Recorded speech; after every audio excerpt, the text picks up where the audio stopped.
Welcome to my WAC Flicks. Today we will be talking about Predator 2.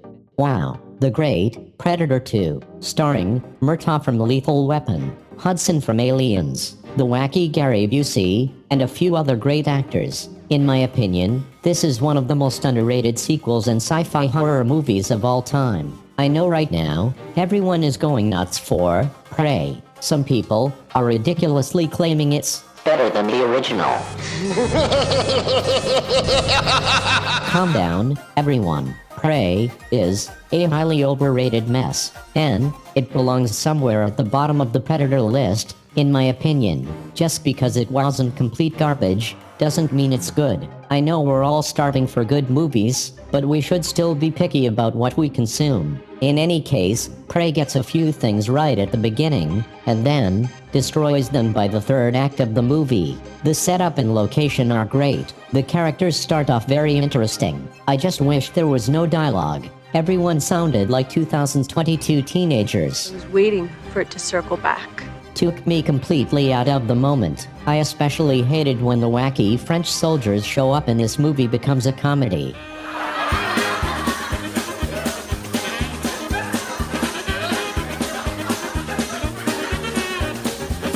Sorry to hurt your feelings, but after the first 45 minutes of this film, it turns into a disjointed, boring mess. Not to mention, the Predator decides to get really stupid in the final battle.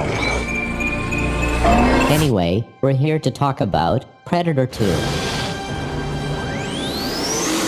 This movie takes place 10 years after the events of the first film, even though it was released in 1990. But it is clearly an 80s movie to me. It has that distinct 80s feel.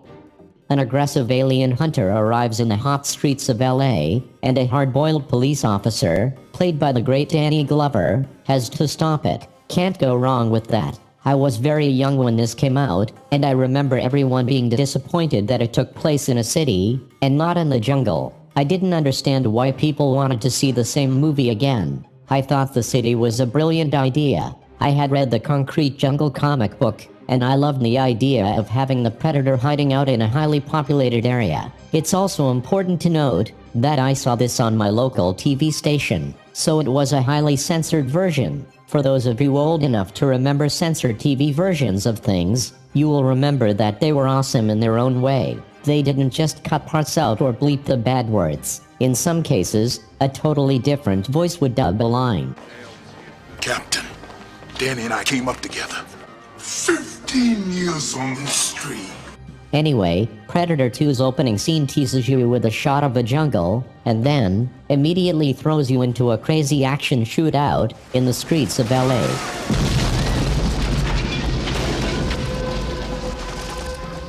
The editing in the opening sequence is fast-paced, and it has all that 80s action we grew to love.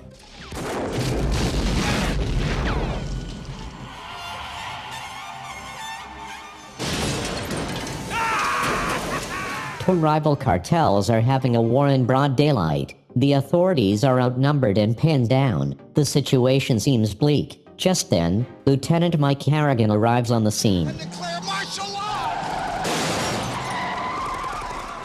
We are quickly introduced to our cast. We have all the great tropes of the 80s. Everything feels hot and sweaty. There are bullets flying everywhere. Great explosions. News cameras. You name it. There is also a hint of some comedy in this scene.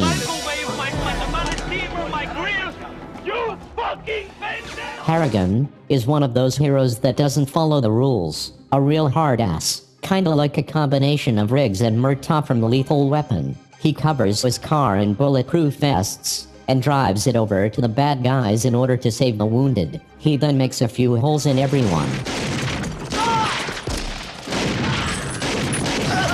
Meanwhile, we see the bad guys reloading their arsenal for the next wave of attacks.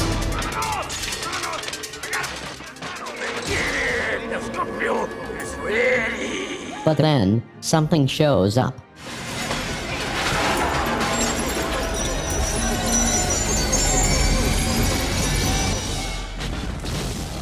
Harrigan ignores the orders of his superiors and advances his team into the building. They make their way through the building and follow the Scorpio to the roof. Here, Harrigan has his first encounter with the alien creature. Put it down, asshole!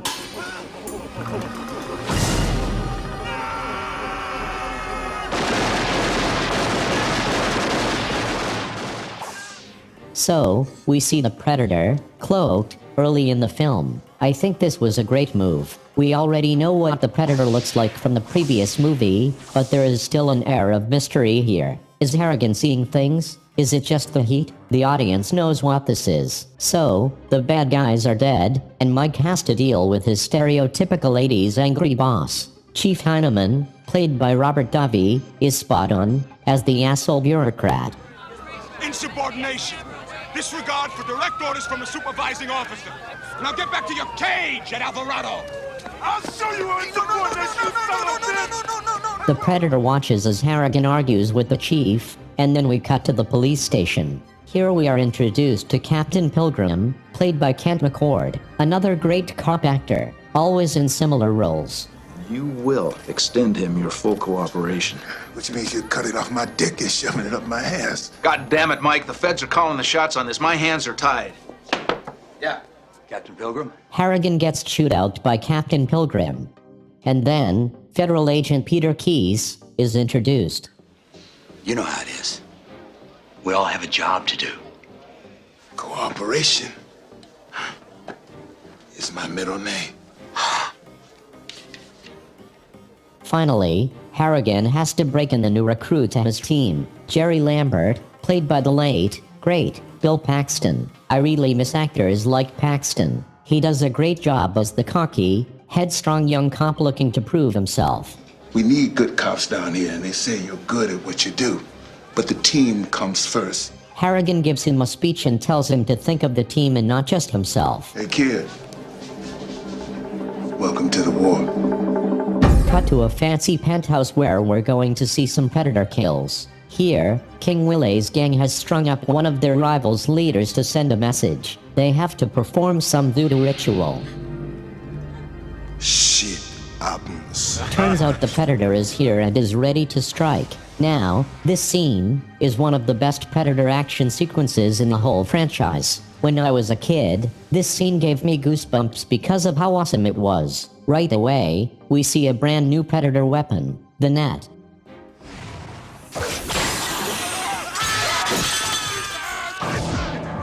Look at this crazy shit. I know it's common to see this now since it's been reused in almost every movie, but when I first saw this, I shat myself. Then we have the point-of-view claw lift.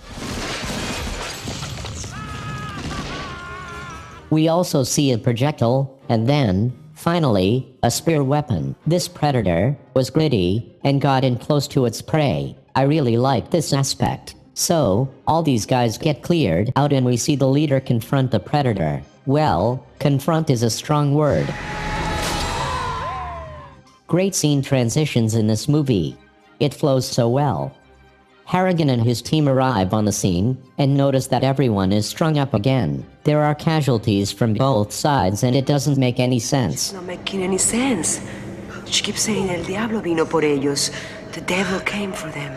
Harrigan comes to the conclusion that a third party is responsible for these events. While investigating the scene, they are interrupted by Peter Keyes and his agents. Also, the annoying reporter, Tony Pope, has somehow snuck into the crime scene and is escorted out. Garber, the man with the camera, get it right now. Yes, sir. Stay All right, come on, let's go. Stay away. Hey, fuck you, man! Harrigan has a confrontation with Keyes and then gets kicked out of the crime scene. Who the hell are you, Keys? The last person in the world you want to fuck with. This whole situation smells. Harrigan can sense that something very strange is happening in the city. He asks Danny to sneak into the crime scene after hours and investigate. Danny makes his way to the scene and retrieves a projectile weapon from the ceiling. He is then killed by the Predator.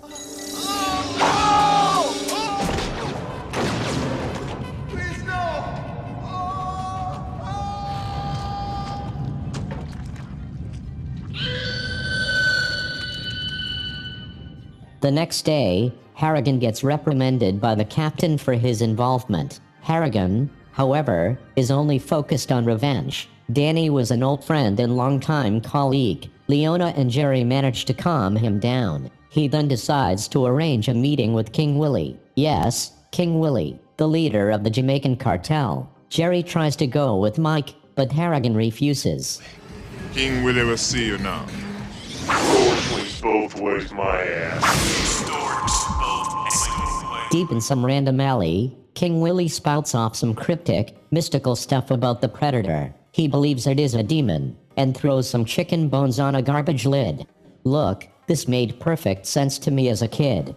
Harrigan is noticeably annoyed. Hey, make sense, man. This thing that's killing your people and mine is from the other side. He then goes on his way. Immediately after, Willie notices that he is not alone, and the Predator makes his second awesome appearance. Now, this scene is something very special. I'm impressed by it even today. The Predator walking in the puddle. It blew my mind. Willie prepares himself, and we beautifully transition into his death. We finally get a glimpse at this Predator's trophy room. This established so much backstory in so little time. It's a beautiful shot. Now that King Willie is dead, it's clear that the Predator is toying with Harrigan. He is being hunted. The pathologist reveals that she found traces of cattle blood and steroids on wood from the penthouse. This means that a slaughterhouse may be where the Predator is hiding. Harrigan orders Larry and Leona to meet him there later on. Meanwhile, he is going to stop by the cemetery. Now, let me first say, this entire cemetery scene was completely cut from the local TV version that I saw as a kid. It's not an entirely necessary scene, but it does explain a few things. The Predator is watching Harrigan, following him around. He comes in contact with a small kid. Here we see that he doesn't attack the kid because the kid is not a threat. He even mimics the kid. Want some candy? So, when I first saw this whole scene on my Predator 2 DVD, I flipped out. Kind of like Harrigan flipping out when he sees Danny's necklace hanging in front of him.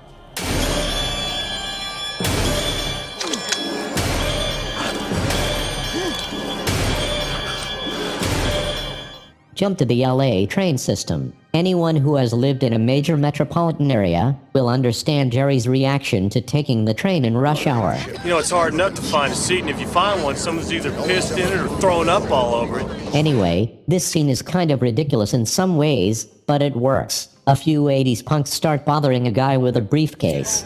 You look like a sympathetic dude. Then, everyone on the train takes out their piece to defend him.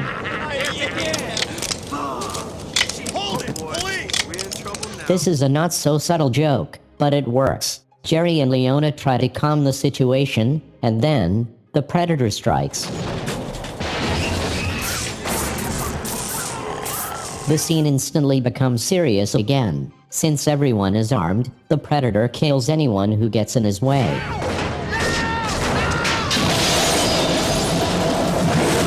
He finally reaches Jerry, who does his best to hurt the creature. He even throws his favorite golf ball at it, but he is no match for the Predator. Want some candy? Let's dance!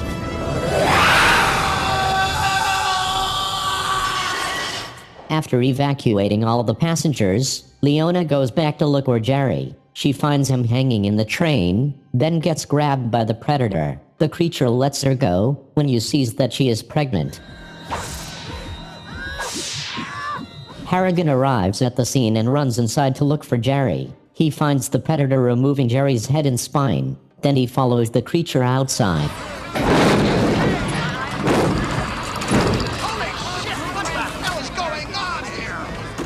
We then see the iconic shot of the Predator getting struck by lightning.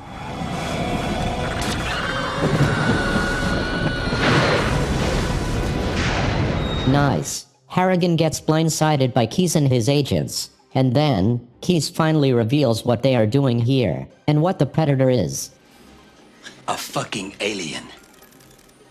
Keyes and his men have been following this creature and preparing a trap. They want to freeze the Predator and use its technology. Typical stuff. Keyes takes his team inside the slaughterhouse where they plan on capturing the Predator. Unfortunately for them, the Predator can modify his mask to see through their tactics.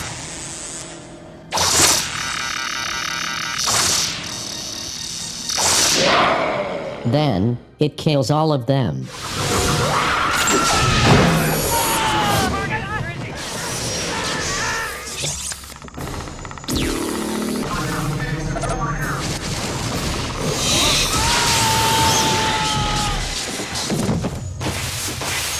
Having escaped the agents, Harrigan blows the door to the slaughterhouse open and taunts the Predator. This is where the fight begins.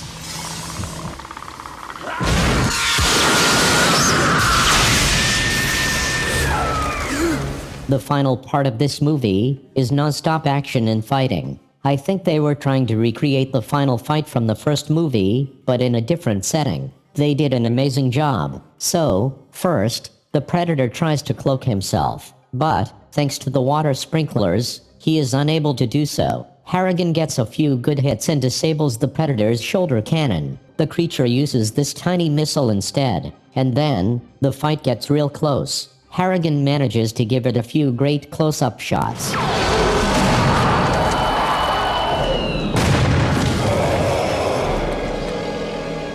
The Predator falls, and Harrigan has to satisfy his curiosity by removing the creature's mask.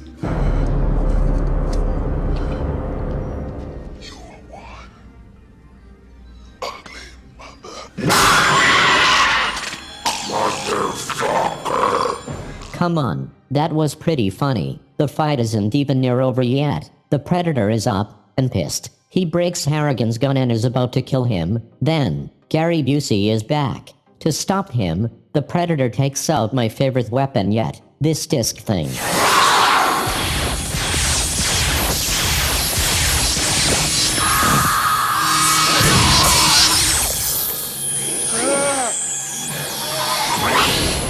Harrigan has a chance to escape and hides on the roof of the building. The Predator follows and throws his spear at Harrigan, then takes out his portable respirator. I like that the Predator was hurt. Mike runs at the creature, and they both go flying off the building. Now, the Predator is hanging off the edge and holding on to Harrigan and the cutting disc. Here, we get some more great lines. Okay, pussy face. It's your move. Shit happens. Then, the Predator realizes he can't win in this situation, so he's going to activate his self-destruct. This is meant to be a false ending. Harrigan realizes this could be the self-destruct weapon that Keyes described earlier. So, he struggles to grab the alien disc. Right as the self-destruct is about to go off, Harrigan grabs the disc and cuts the Predator's arm off.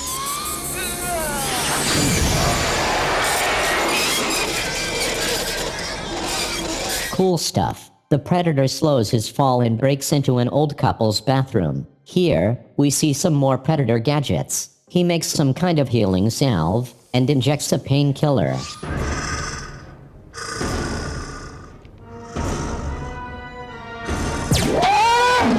He busts through the bathroom and runs away. Harrigan makes his way to the bathroom and scares the old lady for some comedy. It's all right, I'm a cop. I don't think he gives a shit. He runs after the Predator and stumbles into the creature's spaceship. This is where the final scene takes place. Harrigan investigates the inside of the ship, and once again, we see the Predator's trophy room. It is quite beautiful. When I was a kid, I flipped out when I saw the alien skull hanging on the wall. These types of references didn't happen often back in the day. It was mind-blowing. While observing the trophies, Harrigan is attacked by the net. But he escapes because he still has the Predator's disc. And then, the final battle ensues. The camera work in this scene is awesome. At this point, the fight has been convincingly represented. But Mike is only human, so we expect him to be at a disadvantage. Harrigan puts up a good fight, but is overwhelmed by the Predator's strength. The Predator gets ready to deliver the killing blow.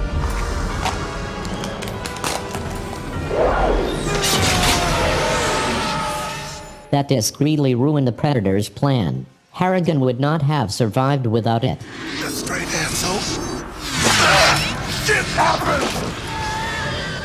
So, the Predator is dead, but that's not the last surprise of this film.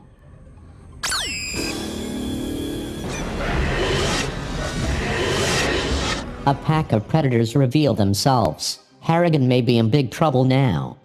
Anyone who had read the Predator comics knew a little about their culture. Since Harrigan defeated the creature, he gets to live. He even gets a prize.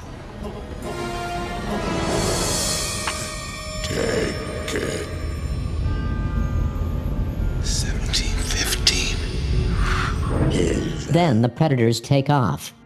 Harrigan escapes a giant explosion and gets the final line in this movie. God damn it, we came so close! Don't worry, asshole.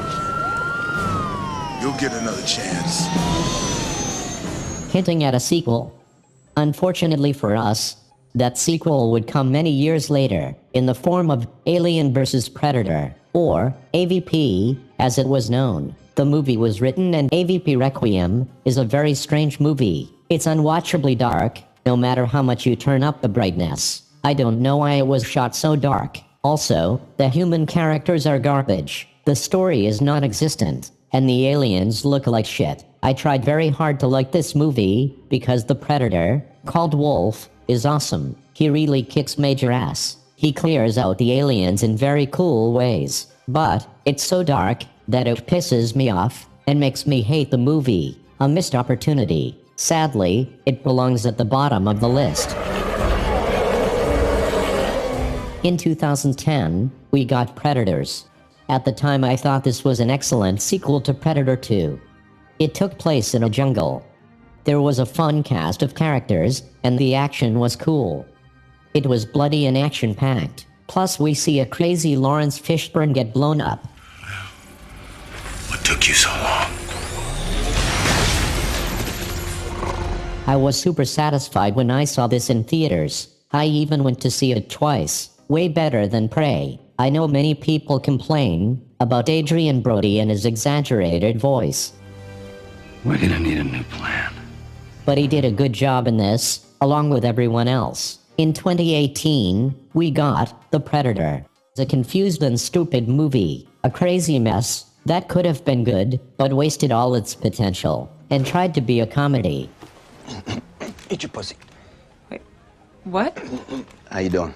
No, you just said eat your pussy. Hey, how you doing? No, you said eat my pussy. What the fuck is wrong with him? I said you're pushy. He said you're pushy. No, you said eat your pussy. I said sheesh, you're pushy. No, you said eat pushy. my pussy. No, that's what he said. I heard it. He said, yeah, pushy, which is also fucking rude. He doesn't mean your pussy in particular. What are you saying? You're insane, right? Not much more to say about this one. Anyway, going back to Predator 2, director Stephen Hopkins, who worked on a handful of movies that I love, did a great job with the script. Alan Silvestri returned to make some more amazing music. They got Kevin Peter Hall to return as the Predator. The cast was top-notch too, but the studio wanted Patrick Swayze and Arnold Schwarzenegger to team up for this movie. It just didn't work out that way. They even spoke to Steven Seagal. This movie could have been something totally different if that was the case. I'm so glad that we ended up with this version. This movie has everything you could want in a sequel. A great Predator, action, blood and gore, excellent cast, cool weapons, and nice pacing, all while preserving the feeling of the original. Aside from a few silly moments that are a bit overboard, this movie is the perfect sequel for Predator. They made something new, but kept things very familiar. I remember people bad-mouthing this movie for years. I never understood why. Recently, I noticed that many people are seeing this sequel in a new light. I hope I can help some younger fans give it a chance. It really is a product of its time. You can't make movies like this anymore. It's a shame because I love this late 80s style. This will always hold a special place in my heart.